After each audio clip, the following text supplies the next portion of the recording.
अस्सलामुअलैकुम। तो कैसे हो मेरे जदीद तरीन मोटे भोसड़े वालों और भोसड़े के ठरकियों। तो आज मैं आया हूँ एक नवी वीडियो के साथ। तो आज मैं आया हूँ, मैंने कहा ज़रा आज अपने क्रश की तरफ नहीं देखना। अबे भोसड़ी क्या ना देखो उसकी तरफ, अब चल यहाँ से। क्रश की तरफ नहीं देखना। और उसके बाद आज मैं आप लोगों को अपनी एक कहानी सुनाऊँगा जो मेरे साथ तब हुई जब मैं सऊदीया गया था। तो चलिए शुरू करते हैं। वैसे तो आपको पता है कि मैं पाकिस्तान का रहायशी हूँ।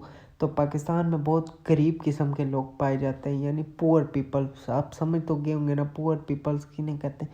पुअर पीपल्स होते हैं तो इसलिए पाकिस्तान एक गरीब मुल्क है और सऊदी एक अमीर मुल्क है। वहाँ पर तेल प्रोड्यूस होता है, वहाँ के लोगों को थूक की ज़रूरत नहीं पड़ती, वो तेल से ही काम चलाते हैं। हर जगह उनका तेल इस्तेमाल होता है, उनके वॉशरूम में तेल ही तेल पड़ा होता है। हम जैसे गरीब भोसड़े वाले वो लोग नहीं हैं, वो काफ़ी अमीर लोग हैं। यहाँ पर तो आप लोगों को BMW ऑडी बहुत कम देखने को मिलती है, लेकिन सऊदीया में BMW ऑडी टेस्ला वगैरह को आप तो समझ गए होंगे। मैं गरीब हूँ इसलिए मेरे से ऑडी वगैरह का नाम नहीं लेना होता। ऑडी टेस्ला ये जो है वहाँ पर टैक्सी की तरह चलती हैं, ये लोग उन्हें टैक्सी की तरह चलाते हैं। मैं जब सऊदीया उतरा यानी फ़्लाइट से, वैसे तो जहाज ही जाता है सऊदीया, थुक वाला जहाज नहीं, दूसरा जहाज जाता है। थुक वाला जहाज तो इधर ही रहता है, वो तो हम लोगों ने हमें थुक वाला जहाज बनाया हुआ है। कैसी अपमानजनक बातें कर रहा है लड़का ये। मैं वहाँ से उतरा फ़्लाइट से और एयरपोर्ट से निकला तो बाहर, अब मैं निकला, मैं कहा बाहर कोई टैक्सी वगैरह देखूँ। तो मैंने टैक्सी के लिए हाथ दिया तो वहाँ पर आ गई टेस्ला। ऊपर मैंने टैक्सी का ध्यान नहीं पड़ा, मैंने बस दूर से लोगो देखा टेस्ला। तो मैंने उसे कहा नहीं भाई यार, मैं इतना अमीर बंदा हूँ, मैं गरीब बंदा हूँ, मैं टेस्ला में कहाँ जाऊँगा, मैं कोई लोकल गाड़ी देखता हूँ। वो करता है भाई यहाँ पर ये लोकल ही गाड़ी है, यहाँ पे ये पाकिस्तानियों की तरह गरीब रिक्शे वगैरह नहीं होते, यहाँ पे टेस्ला को हम लोकल कार इस्तेमाल करते हैं। मैं परेशान हो गया यार। मैंने कहा कि क्या होगा यार, हम लोग इतने गरीब हैं, हम लोग को ये देखने को नहीं मिलता और आप लोग यहाँ पे टेस्ला को टैक्सी समझ के चला रहे हो। तो फिर मैं अंदर बैठ गया और उसने चलानी शुरू की। तो मैंने उसे इतना कहा भाई आप ज़रा पीछे आ जाओ, मैं ड्राइव कर देता हूँ यार, आप मुझे पैसे ना दिएगा, मैं बस फ्री में ड्राइव कर लेता हूँ। उसने कहा नहीं भाई आप ड्राइव तो करेंगे, आपके पास लाइसेंस भी नहीं, आप में चलान में ढोई पे मरवाएंगे और ख़ुद बेबुन मरवा के भाग जाएंगे। यहाँ पर तेल इतना पाया जाता है कि वो जो है हल्का सा तेल लगा के आपकी भुन मार देंगे और आपको तेल का कुआं गिफ्ट कर देंगे।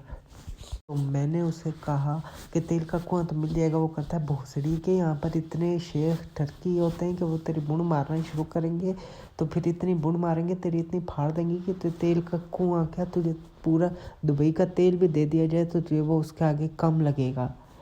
मैंने नया नया सीखा था तो मुझे पता चला था कि लैम्बोर्गिनी का आगे डिग्गी होती है और पीछे इंजन होता है। तो मैंने उससे पूछ लिया आगे तो डिग्गी ही होगी इसकी, वो करता है भोसड़ी के पीछे भी डिग्गी है। तो मैंने हैरान परेशान हो गया, मैंने उससे कहा भोसड़ी के फिर इंजन की तरह, वो करता है ओ सर टट्टी के तुम गरीब लोगों का यही मसला है, इसका इंजन नहीं होता, इसके नीचे बैटरी लगी हुई है। तो मैं हैरान परेशान हो गया यार, बिग बैटरी पे कार कैसे चल रही है। उसने कहा भोसड़ी की इसकी बैटरी इतनी महंगी है कि तुम लोग मुल्क में उसमें अच्छी खासी गाड़ी आ सकती है, इसकी बैटरी सिर्फ उतने की मिलती है। मैं हैरान परेशान हो गया। फिर उसने मुझे होटल में उतारा और जो दिरहम रियाल वगैरह बने उसने मेरे से लिए और उसके बाद मैं होटल में ऊपर चला गया। ऊपर से मैं देखने लगा नीचे लैम्बोर्गिनी बुगाटी वगैरह खड़े, मैं ऊपर से देख के हैरान परेशान। मैंने कहा यार इसमें से कौन सी गाड़ी लेनी है।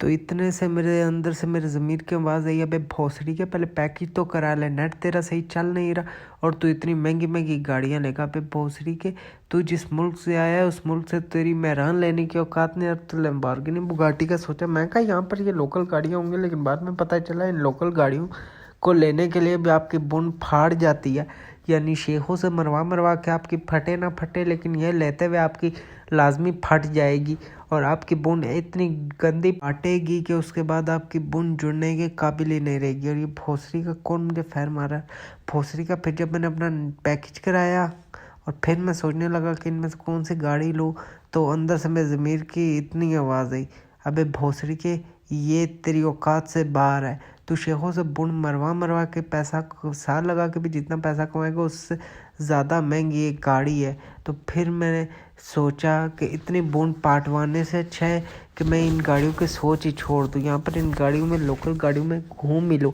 फिर जब मैंने घूमने का सोचा तो फिर अंदर से ज़मीर की आवाज़ आई, अबे भोसड़ी के तो यहाँ पर काम के लिए आया है, घूमने फिरने के लिए नहीं। अबे जल्दी बोल, कल सुबह पनवेल निकलना है। और फिर थोड़ी देर बाद जब मैं सोच ही रहा था गाड़ियों का तो मेरे अब्बू का मुझे एक फ़ोन आया और मेरे अब्बू ने मुझे कहा पे ओ चुत के टकान तू काम करने के लिए गया है कि नहीं। मैंने कहा अब्बा अभी मैं पहुंचा। अब्बा करता है अबे भोसड़ टटी के तू अभी पहुंचा है तो काम शुरू करेगा, कोई काम कर। मैं कहा अब्बा काम तो मेरे पास अब सिर्फ यही बचे कि मैं शेखों से बुने मरवाने शुरू करता हूँ। अब्बा करता है भोसड़ी के खबरदार हमारे ख़ानदान का नाम डुबाया, छुप के मरवाई। तो मैंने अब्बे को कहा अब्बा मैं आप ही की औलाद हूँ, मैं मजाक करते। तो अब्बा करते मैं कौन सा सीरियस था, मैं भी मजाक ही करता भोसड़ी के, नहीं तो तुझे मैं बोल सकता हूँ बुन मरवाने का यार। और उसके बाद मैंने सोचा कि अब मैं ख़ानदान वालों को जलाऊंगा, लेकिन फिर भोसड़ी का शुरू में मुझे काम मिला ही ना। फिर भोसड़ी का जब मैंने कहा ख़ानदान वालों को कैसे जलाऊंगा, फिर बड़ी मुश्किल से अल्लाह अल्लाह करके मुझे एक शेख की नौकरी मिली।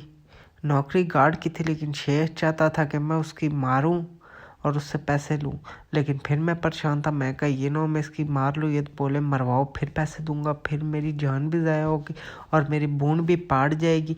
और इनके पास तेल तो इतना है कि तेल ये बस मेरे ऊपर फेंक के अंदर बार करते रहेंगे। तो मैं हैरान परेशान हो गया।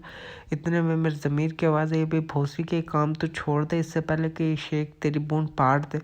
तो फिर बूंद पाटने के डर से मैंने ये काम छोड़ दिया और शेख को मैंने बताया कि ख़बरदार भोसड़ी के तुमने मुझे कुछ कहा मैं सीधा तुम्हारे मत्थे पे फैर मारूंगा।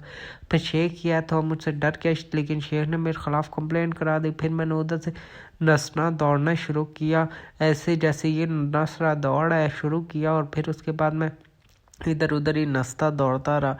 फिर आखिर बड़ी मुश्किल से पुलिस ने मुझे पकड़ तो लिया। वैसे तो हूँ मैं पाकिस्तानी फ़ौज के हाथ नहीं आते तो सऊदीया पुलिस के हाथ के आएंगे। उनने हमें पकड़ लिया और उसके बाद उन्होंने हमसे पूछा तो हमने उन्हें बताया ये ऐसे ऐसे। तो उन्होंने शेख को गिरफ़्तार कर लिया और शेख से मुआवजा लेके हमें देने की बात की, लेकिन हमने कहा मुआवजे के तौर पे नहीं पलते, हमें बस नौकरी दिलवा दो। फिर पुलिस वालों ने हमें एक अच्छी सी नौकरी दिलवा दी और हमने कहा फिर छोकरी भी दिलवा दो। तो पुलिस वालों ने कहा भाई भोसड़ी के हम पुलिस वाले दल्ले नहीं है या दलाल नहीं है जो तुझे हम लकड़ी भी सप्लाई करेंगे, आई मीन लड़की भी सप्लाई करेंगे।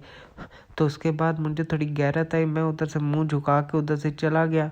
और फिर इतने में लड़कियां वहाँ पर आई, लड़कियों को सेट करने के चक्कर में मैंने कह दिया अना दुख दुख। तो लड़कियों ने मेरे मुंह पे चपेड़ मारी और उधर से चली गई, लेकिन एक लड़की राज़ी थी। तो मुझे इसका मतलब नहीं पता, तो मुझे दोस्तों ने कहा कभी किसी पठान या लड़की को देखो तो उसे ये बोलना। तो वो फिर लड़की ने मुझे पुठा करके मेरी टुई में डंडा देने वाली थी, लेकिन फिर मैं बड़ी मुश्किल से भागा। तो बाद में मुझे पता चला ना दुख दुख का मतलब है यहाँ के मेरी मारो। तो लड़की पैसे भी देने के तैयार थी, लेकिन मैं चला गया। फिर शुक्र है मैंने किसी पठान को नहीं बोल दिया था या किसी शेख को क्या ना दुख दुख, नहीं तो उसने मेरी ऐसी दुख दुख थुक लगाए बगैर दुख दुख करनी थी कि उसके बाद मैं किसी बुक के काबिल नहीं रहता। अच्छा है। तो फिर उस भोसड़ टटी के दोस्त को मैंने बोला अबे भोसड़ी के तूने ये जो है ना दुख वाला कांड किया है, शुक्र है मैंने किसी पठान या शेख को नहीं बोला, नहीं तो वो मेरी बूढ़ पे इतना थूक लगा के ना दुख करता कि उसके बाद मैं कहीं पे थूक फेंकने लायक ना रहता। और मैंने उस भोसड़ी के कज़न को ऐसी गंदी गालियाँ दी और मैंने उस पठान को उसके पीछे छोड़ दिया। मैं कहा इसे जाके ना दुख करो, मैं आपको पैसे दूंगा। और पठान तो वैसे ही ठरकी होते हैं, तो वो उससे ना दुख के लिए राज़ी हो गया। फिर वो उसे पकड़ता है इससे पहले कि मैंने पठान को पैसे दे दे। मैं कहा छोड़ो यार, ये गरीब बच्चे क्या इसके साथ ना दुख करोगे, फिर इसका बुक फट जाएगा। तो उसके बाद दोस्त शुक्रिया अदा किया, लेकिन उस भोसड़ी वाले को मैंने बहुत गंद निकाले और आज तक मैं उस भोसड़ी वाले से सही से बात नहीं करता, क्योंकि उस ना दुख के चक्कर में मेरा बुक हो जाता और उसके बाद मेरा दुख किसी काम का थुक रहता ही नहीं। और फिर जब मैं यहाँ पर आता तो मेरे घर वाले मुझसे सिर्फ इतना पूछते हैं पुत्र क्या है वे। फिर मैं उन्हें कैसे बताता कि शेखों ने मेरे साथ ना दुख किया, इसलिए मैं कहीं पे थुक के काबिल नहीं रहा और मुझे कोई तेल का कुआं भी नहीं दिया। यार ना दुख बाद में करते, लेकिन पहले तेल का कोई खुश हो तो दे देते यार, क्योंकि हम गरीब बंदे यहाँ पे हम तेल से बेच के थोड़ा पैसा कमा लेते। नहीं तो इधर तो कोई दलाल वगैरह हैं, वो कुड़ियाँ सप्लाई करते हैं। तो शेखों को अगर चाहिए तो इधर आ जाए, हम सप्लाई कर देंगे, हम वैसे ही अमीर लोग हैं यार। तो फिर उस मेरे एक दोस्त ने जो है मुझे यहाँ पर आके अना दुख करके छेड़ा। तो फिर मेरे ज़मीर ने कहा बे भोसड़ी के पहले पैकेज करा, बाद में ये ना दुख दुख करी। फिर मैंने पैकेज कराया तो फिर जब उस भोसड़ी के ने मुझे ना दुख दुख करके छेड़ा तो मैंने बगैर थूक लगा के उसके साथ दुख दुख किया और बाकी दोस्तों को बुला के भी उसके साथ बिना थूक लगवाए उनका दुख दुख कराया और तेल भी नहीं लगाने दिया। तो उनका दुख दुख इतना दर्द करना शुरू हो गया कि उसका दुख दुख किसी काबिल रहा ही नहीं और ना वो बैठने के काबिल रहा ना वो खड़े कर रहने के काबिल रहा। और फिर मैंने उसके भोसड़े पे और मत्थे पे सीधा पहले मत्थे पे फैर मारा और फिर उसके भोसड़ा फाड़ दिया क्योंकि बैठने के काबिल रहा ही नहीं। मैंने कहा फिर उनका क्या करना, भोसड़ा इसका मैंने फाड़ दिया और फिर वो रोता ही रहा। उसने कहा कि मैंने ना दुख दुख किया क्यों था और फिर मैंने जब बगैर थूक लगाए उसके साथ ना दुख दुख किया तो वो सिर्फ रोने लग पड़ा। वो परेशान हो गया, यार मैंने ना दुख दुख शुक शुक हुआ कैसे मेरे साथ। वो फिर जब ना दुख दुख उसने बुक बुक किया तो फिर दुख दुख शुक शुक हो गया। तो फिर हम लोगों ने जैसे इन लोगों की बुनें मार उस तरह हमने उसकी भी बुनें मारी तो वो भी ना बुक बुक करने के काबिल नहीं रहा।